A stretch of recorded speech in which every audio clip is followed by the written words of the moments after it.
I never thought the person who would betray me most would be the same one I once held in my arms, the one whose first steps made me cry with pride, my only son, Daniel. It all started 6 months ago. I was sitting in my small but cozy living room in Atlanta, sipping coffee from my favourite chipped mug, the one Daniel gave me on my 50th birthday. He had written to the best mum in the world on it. How ironic that same boy would soon leave me with nothing. Daniel was always a bright child. After his father passed away, I raised him alone, worked double shifts as a nurse, skipped meals, skipped sleep, skipped life, so he could have one. I put him through college, helped him start a business, even gave him the down payment for his first house. When he got married, I was genuinely happy. His wife, Jessica, seemed sweet at first, soft-spoken, polite, respectful. She would call me Mum and hug me every time she visited, but slowly that mask slipped. At first, it was small things. She'd roll her eyes when I offered advice, or whisper to Daniel when I entered the room. Once, I overheard her saying, "Your mum treats you like a kid. You need to draw a line." And Daniel, he listened. That's when the distance started. He stopped calling daily, stopped dropping by, and when I tried to talk, Jessica always had some excuse. "He's busy." "Mom, you know how men are." Then one day, everything changed. I was at the bank, withdrawing a little money for groceries, when the teller frowned. "Mrs. Thompson, are you sure you didn't make a large transfer last week?" My heart froze. What transfer? She turned the screen toward me. My checking account, the one I'd been saving in for years, showed a massive withdrawal. $82,000. Gone. At first, I thought it was fraud. Then the manager printed the details. The transfer had been made online, from my own login, and the receiving account was under Daniel Thompson. My son. I felt the world tilt beneath me. I couldn't breathe. I kept staring at that name, thinking there must be a mistake. The bank manager looked at me with pity. "I'm afraid since it was an authorized transfer, there's not much we can do without a police report. Police report against my own child."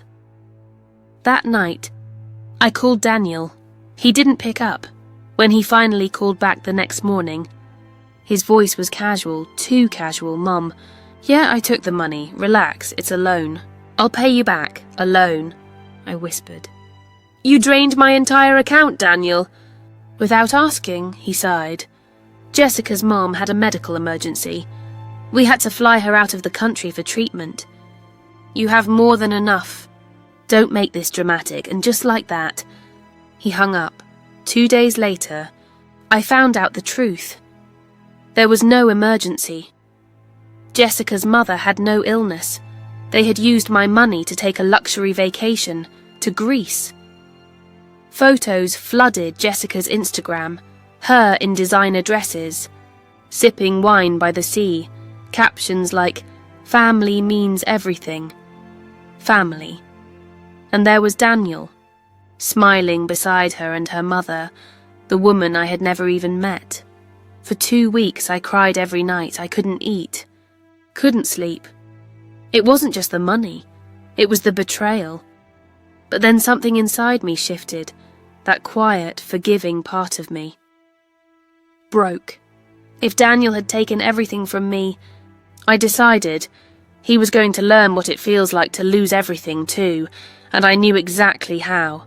You see, Daniel's business, his pride and joy, was partly mine. When he started his small logistics company 3 years ago, I had invested $40,000 in it. We never made it official, just a mother helping her son. But I had proof. Emails, text messages, even the bank transfers clearly labelled business investment. I also had a friend, Marcus, a quiet, brilliant lawyer I'd met at church. When I told him everything, his jaw tightened. "Do you want to press charges?" I shook my head. "No, I just want to teach him a lesson he'll never forget." Marcus helped me gather every document, ownership evidence, tax records, emails, everything. We found out Daniel had never legally registered the business under his name alone. In the documents, he was listed as co-owner with me. That was my opening. While Daniel was busy showing off his European getaway online, Marcus and I filed a quiet legal claim to freeze the company's assets, pending internal dispute. By the time Daniel returned to the US, his business accounts were locked, deliveries halted, suppliers were calling non-stop, and Daniel's phone was blowing up. He rushed to my house that evening, red-faced, shouting, "Mom! What the hell did you do?" I calmly set down my teacup. I simply exercised my rights as a co-owner. "You can't do this to me," he yelled. "You did this to yourself," I replied. "You took from me without asking, Daniel." "You thought I was weak. You thought love meant silence." He stood there, shaking, Jessica behind him with folded arms, glaring. "Give us the company back," she hissed. "You can't run it," I smiled slightly. "I don't need to run it. I just need to make sure you can't either." Over the next few weeks, I worked with Marcus to liquidate half the company's assets. I sold trucks, cancelled contracts, and used the funds to pay off my mortgage, refill my savings, and donate a portion to a women's shelter. Daniel tried to fight it, but every piece of evidence proved it. I had legal rights to half. When he realized he couldn't win, he showed up again, not angry this time, but broken. "Mum, please, I made a mistake." I looked at him quietly. "A mistake is forgetting to call. What you did was theft." He looked down. "I was desperate." "Jessica, she pushed me." "I didn't think," I sighed. "You didn't think because you never had to.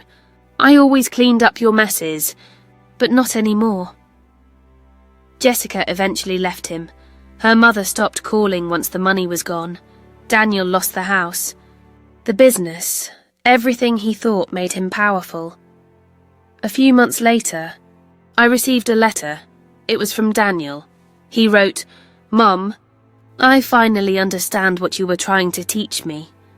I lost everything chasing what didn't matter. I hope one day you can forgive me."